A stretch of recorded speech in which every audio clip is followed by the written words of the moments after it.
Hey everybody, welcome back to the shop. We are going to do some welding today. I've got a frame horn that got sliced off back in the day and I need to replace it. And I thought about, I needed to get away from doing the woodworking thing for a while. I've been making a wood kit for my car. And lucky enough, a buddy of mine the other day gave me a couple of old frame rails with the frame horns still attached. So we're going to kind of size up my job on the Coupe, and we're going to look at the frame rails that was given to me, and we're going to try to make those two things come together. So check it out.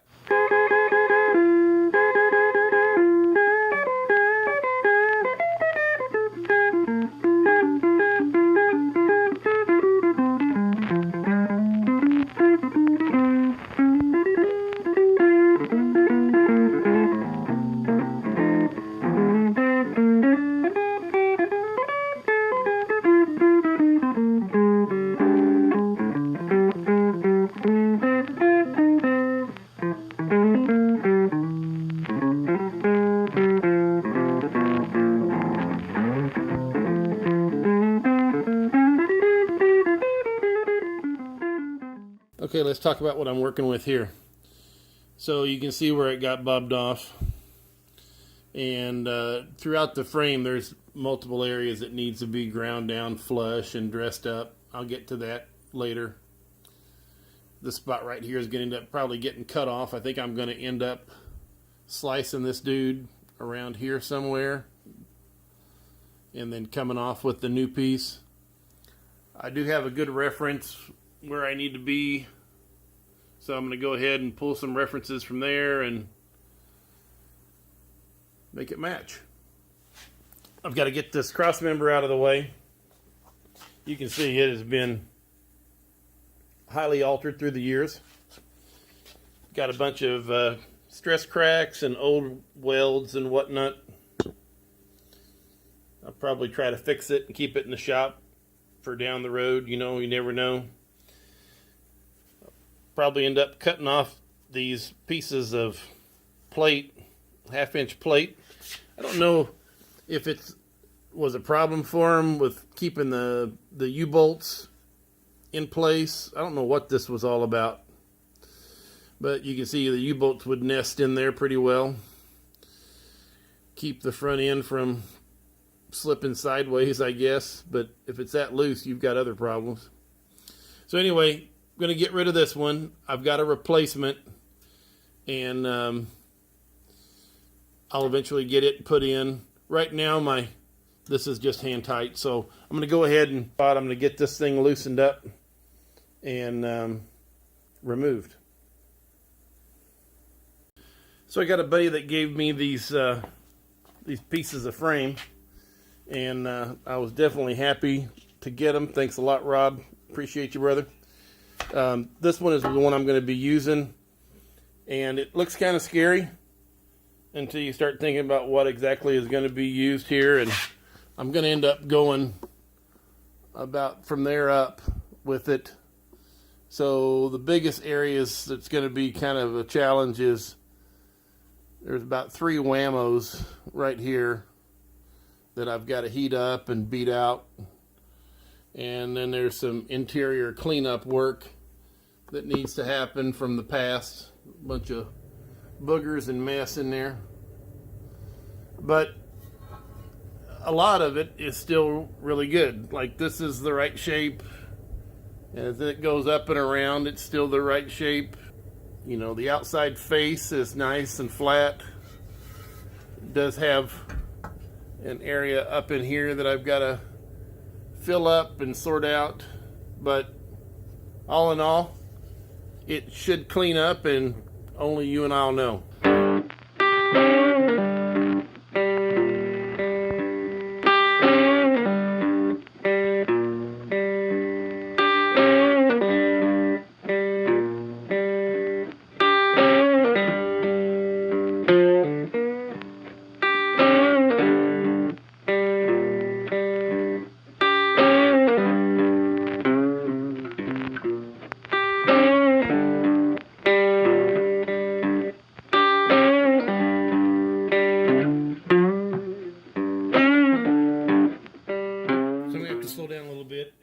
couple things before I can start my slicing and dicing.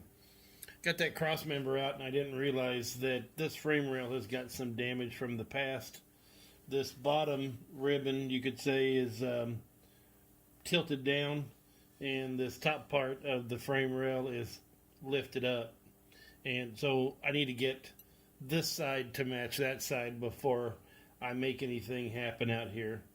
It's just going to get harder as I start locking in this new piece.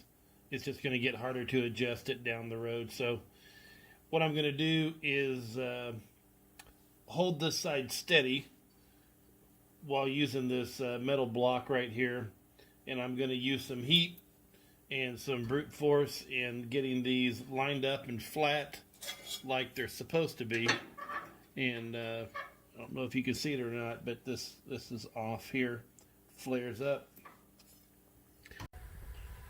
I got my shop dog helping me out, Marley.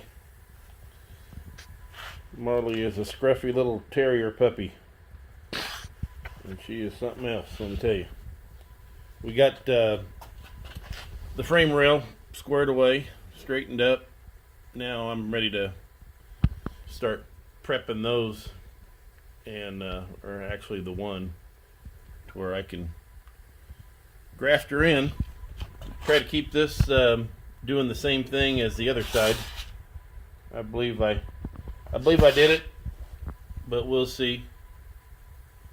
But those are going to be a lot of fun. I think I'm probably going to be using the torch quite a lot, doing some heating up and some banging. So this thing was so messed up. I got it going my way though. You can see I'm right up with the contour on the top side. The top wasn't the worst though. The bottom was the worst, and I've got some catch up to do on the bottom. Oh my goodness. You can see I have got to definitely got a ways to go. So that'll be fun. I'm going to have to hold this piece down secured and work on that contour. I probably need to get myself make a gauge off of this good side so I can go back and forth and keep on checking mine. That's probably what I'm going to do now. Make a gauge reference and then get the piece that I'm working on, get it bolted to my surface here, and then just start heating it up and tapping and checking it with the gauge, and I'll get her. Yeah, but it shows promise. Doesn't it, Marley? Is it gonna happen? Is it gonna be okay? Okay, so I got my pattern done, and granted it looks a little bit odd, but it is what it is. That is the shape that it is. And what I'm going to do is I'm just going to work along this edge right here. I'm going to get it hot, and I'm going to tap it into position. This shouldn't move. Hopefully I've got a good enough backstop on it that's not going to move. I should know when I get to where I need to be. I'll just keep on using this as a reference.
it up with.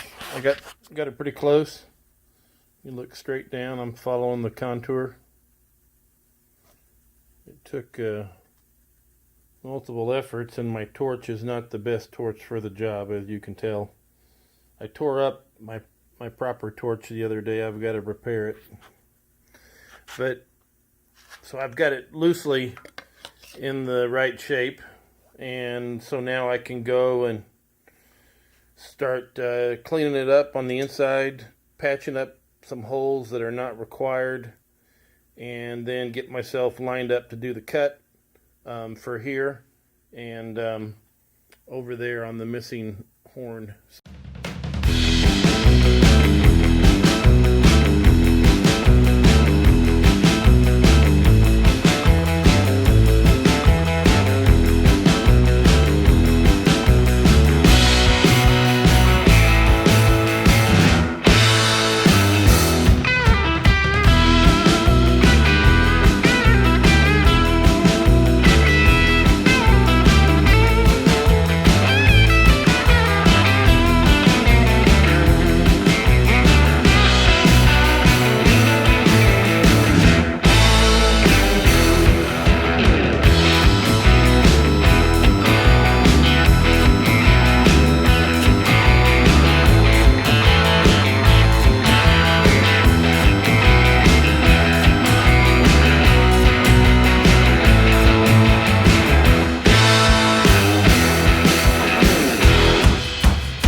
So I think I'll go ahead and wrap up this project on a high note. I did get the frame horn welded in. There was a lot of work that I had to do just to get it straightened up, and then I had to weld up a bunch of holes to get it to match the other side. I really don't need any holes forward of the cross member, so I went ahead and I got those plugged up. The biggest problem that I had really was the TIG welding. I'm an extreme novice with regards to TIG welding. I can just barely spell TIG, and this outside area doesn't look too bad, but I got to finish up on the inside, and I've got to dress it up on the inside and get the top on the inside and the bottom, and we'll see if I do that with TIG or if I do that with the old wire feed gun. But I got them all matching up. They're level, and they're the same length, so everything should work out fine. Yeah, so glad to have that done. It's the first time this car had two horns for a long time, I believe, and looks pretty good, like it's supposed to be there. So anywho, as far as the frame horn, Rob, I don't know if you watch these videos or if you can endure staying to the end, but hey, thank you, appreciate you, and putting it to good use. And as far as everybody else, I'm going to go on and get back on the wood kit and try to get some more pieces made of that. I believe is what I'm going to move on tomorrow after I get the finished welding done here. So anyway, thanks for watching. I appreciate you, and get you next time. Bye.